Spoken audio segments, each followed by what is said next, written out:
Hi అండి, నమస్తే. Welcome back to Rahith recipes. ఈరోజు వీడియోలో బీరకాయ కర్రీని ఎక్కువ మసాలాలు లేకుండా చాలా సింపుల్గా టేస్టీగా ఎలా ప్రిపేర్ చేసుకోవాలో చూపించబోతున్నానండి. ఈ రెసిపీని మీరు అన్నంలోకైనా, రోటీస్లోకైనా, చపాతీలోకైనా, దేంట్లోకైనా కూడా సర్వ్ చేసుకోవచ్చు. అంతేకాదండి, చాలా తక్కువ టైంలోనే ఈ రెసిపీని మీరు ప్రిపేర్ చేసుకోవచ్చు. టేస్ట్ అయితే చాలా అంటే చాలా బాగుంటుందండి. మీకు తప్పకుండా నచ్చుతుంది. మరి సింపుల్ అండ్ టేస్టీ రెసిపీ బీరకాయ కర్రీని ఎలా ప్రిపేర్ చేసుకోవాలో చూసేద్దాం. ఈ కర్రీ ప్రిపరేషన్ కోసం నేను 1/2 కిలో బీరకాయలని తీసుకున్నానండి. బీరకాయలని బాగా వాటర్తో క్లీన్ చేశాక బీరకాయలకి పైన ఉన్న పొట్టుని తీసేయండి.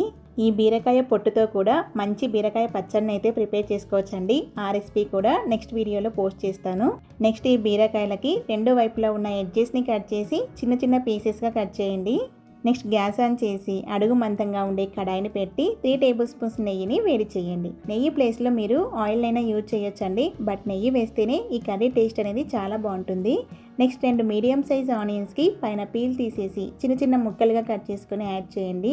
నెక్స్ట్ ఈ ఉల్లిపాయలు లైట్గా కలర్ చేంజ్ అయ్యేంత వరకు మీడియం ఫ్లేమ్లో కలుపుతూ ఫ్రై చేయండి.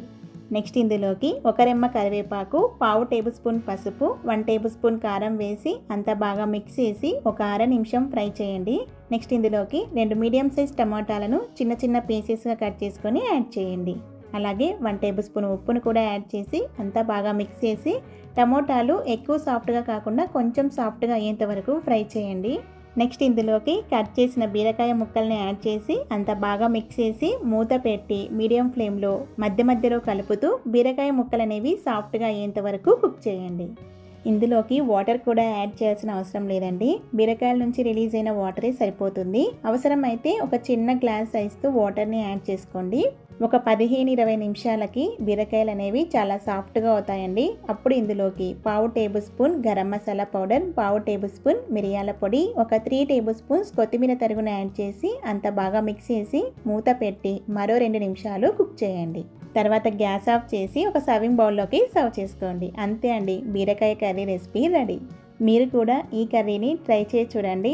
డిఫరెంట్ టేస్ట్తో చాలా బాగుంటుంది. ఒకసారి మీరు ఇలా ట్రై చేశారు అంటే మళ్ళీ ఇంకోసారి బీరకాయ కర్రీని ట్రై చేయాలి అనుకుంటే ఇదే ప్రాసెస్లో ట్రై చేస్తారు. అంత బాగుంటుందన్నమాట. ట్రై చేశాక మీకు ఎలా వచ్చిందనేది నాతో కామెంట్ బాక్స్లో షేర్ చేసుకోవడం మాత్రం మర్చిపోవద్దండి. ఈ వీడియో కనుక మీకు నచ్చినట్లయితే లైక్ చేయండి, సబ్స్క్రైబ్ చేయండి, అలాగే మీ ఫ్రెండ్స్కి, రిలేటివ్స్కి కూడా షేర్ చేయండి. Thank you for watching.